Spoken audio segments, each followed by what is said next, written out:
Fellow speakers, ladies and gentlemen, good morning.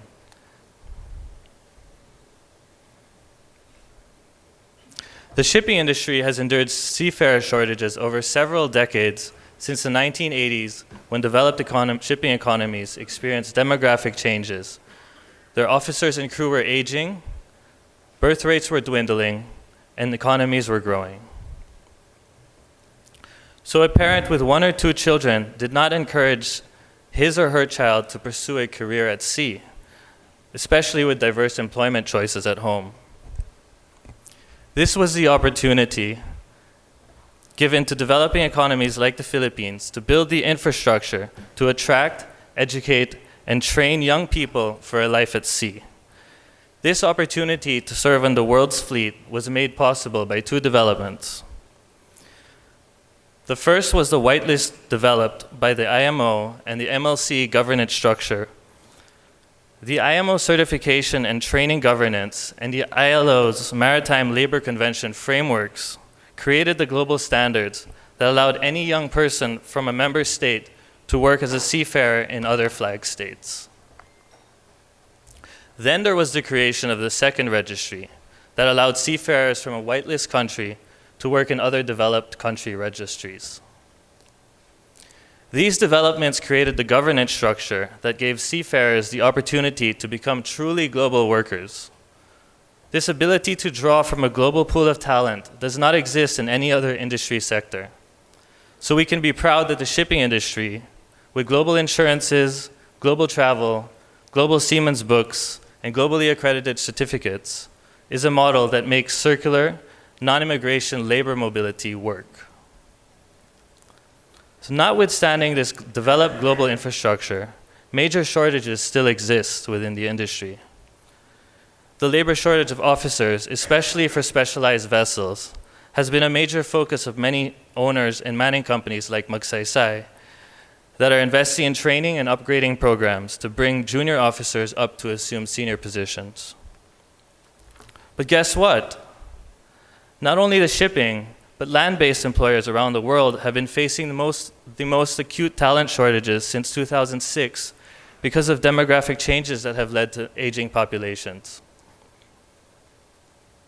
The Manpower Group 2018 shortage survey showed that 45% of almost 40,000 employers across 43 countries struggled to fill roles, especially in skilled trades, with Japan facing critical shortages in all trade sectors. The shipping industry has been protected from this labor shortage crisis since it had established a global labor governance structure early on that allowed any nationality to work at sea. But now, as countries such as Japan and Germany open up their foreign workers programs and develop their own immigration solutions, the shipping industry will be faced with competition. Thus, the war on talent will become increasingly severe as more economies respond to mitigate this potential human capital crisis, with varying approaches from immigration to non-immigration temporary work solutions, giving people a wider range of global career opportunities outside of the shipping industry. So how do we attract a young person to select a career in shipping as a top choice? One of the challenges is addressing some of the unattractive aspects of the job. The first one is connectivity. We need to provide the environment that young people, for that matter everyone, have become used to. Yes, more and more ship owners are providing free internet access at sea, but satellite costs make live streaming prohibitive. One solution is for ports to offer modems to be placed in the crew mess so crew can live stream and video chat for free. One of the attractions for young people is to have a career that allows one to see the world. More stringent shore leaves, faster turnaround times of vessels, as well as increased security measures make it harder for seafarers to disembark. Potential criminalization is a frightening disincentive. Seafarers who are involved in an accident can be treated as criminals and tried and jailed in countries with a different legal system and in a foreign language. Piracy attacks are covered by mainstream media and can have a huge impact on people's decision to pursue a career at sea. International shipping associations need to more forcefully ensure that the industry voice is heard as far as security and shore leaves, criminalization, and piracy are concerned. We all hire and manage the workforce with the assumption that someone is taking care of the family at home. The reality is that seafarers, including myself with a 4-month-old baby, experience varying levels of anxiety over the well-being of their spouses, children, and elderly family members, and feel guilt when they are absent from home. MAGSAYSAY, together with the Philippine Business Coalition for Women Empowerment, is developing a management program that aims to inspire a new form of leadership for the home and family, which we hope that everyone will work on with us. The management program will involve the training and development of family leaders and children to create a high-performing family unit. The proposed curriculum includes training modules that will be offered by the company and be available online. These include how to develop a family vision and mission, how to build a family team, a task that is often more difficult than building teams at work, as well as budgeting, financial planning, investment, etc. A way to address the issue of shortage of talent in the maritime industry is by increasing diversity. The ITF estimates that only 2% of seafarers around the world are women. Studies have shown that diverse groups of people on board ships improve efficiency, teamwork, and overall decision-making. The major challenge in attracting women to the industry is work-life balance. One idea is to develop women cadets with a vision to become land-based ship management personnel or technical marine superintendents once they reach the master and chief engineer positions in their early 30s when they begin to start a family. Women can be a solution to the shortages in the ship management companies.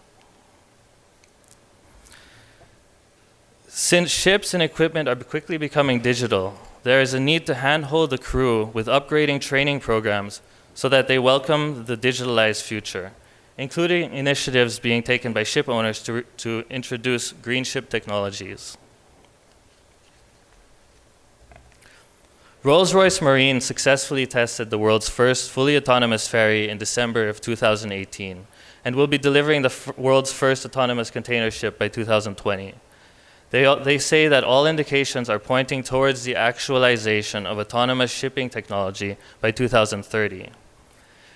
The idea that maritime autonomous surface ship will have the technology to reduce daily operating costs, improve turnaround times and security, and eliminate human errors make this option for the future of ships an attractive one.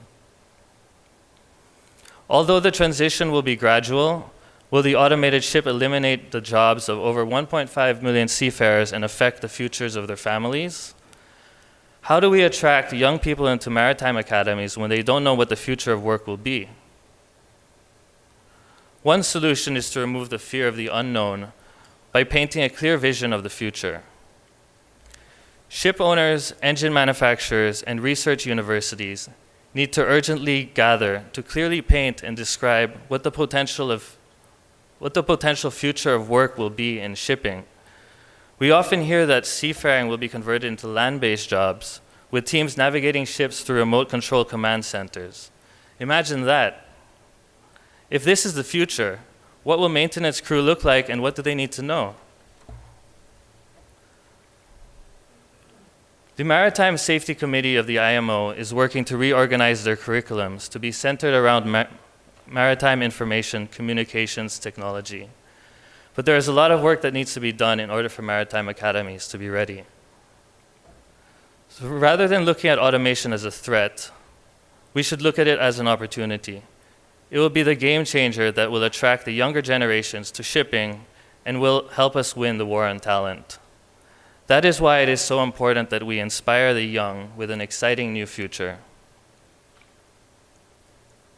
A McKinsey report titled Jobs Lost, Jobs Gained concludes that although technology adoption can and often does cause significant short-term labor displacement, history shows that in the long run it creates a multitude of new occupations that may not have existed before. Thus, As the shipping industry adapts to new technology, these newer jobs will be more attractive to the younger generations. The need to know what the future of work looks like is urgent. Remember, those who are deciding on their future today will be 30 years old in 2030 when automated ships become a reality. Who is Gen Z? Generation Z are young people born in the 90s and are the next wave of talent that we need to attract to the shipping industry. If indeed the future of work in shipping will drastically change, with ship's crew sitting in command centers, maintenance crew doing planned maintenance while the ship is at port like they do on airplanes at airports, navigational crew boarding the ship before entering a congested port, this future would address all the challenges listed above. Instead, Gen Z, who are intelligent, tech-savvy individuals who believe technology is the future, would find shipping to be the perfect career. They like having choices, so being able to work in command centers anywhere in the world would be exciting, maybe even more exciting than other tech jobs. They like to co-create the future, and with the industry in transition, would welcome the opportunity to be contributors and pioneers in its development. They are environmentally conscious and would find being part of the Green Ships initiatives meaningful. They like purpose. And what other industry serves humanity like shipping does? Thank you.